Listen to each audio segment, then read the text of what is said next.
দিনের কাজে যখন টাকা দিল না, যিনি আপনাদের এমপি আছেন কয়েক বছর ধরে, তিনি একবারও মুখ খুলেছিলেন? বরঞ্চ কংগ্রেসের বিরোধী দলনেতা রোজ আমাদের গালাগালি দিল। বিজেপি বলল চোর, ওরাও বলল চোর।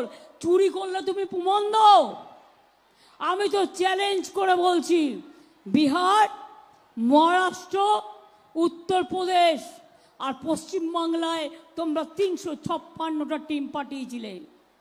দেখাও শ্বেতপত্র প্রকাশ করে 100 দিনের কাজ, আবাস যোজনায় কোন দুর্নীতি হয়েছে, কোথায় কত দুর্নীতি হয়েছে, সব উত্তর আমরা দিয়েছি।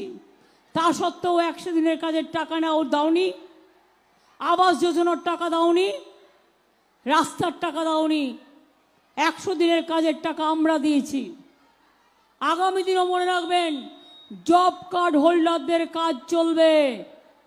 কেন্দ্রের দিল্লি নয়, রাজ্য কর্মশ্রী প্রকল্প চালু করেছে।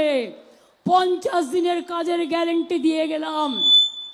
টাকা রাজ্য সরকার দেবে, আর 50 দিনের বেশি যদি কেউ 60 দিনও করতে চায়, আমার কোনো আপত্তি নেই।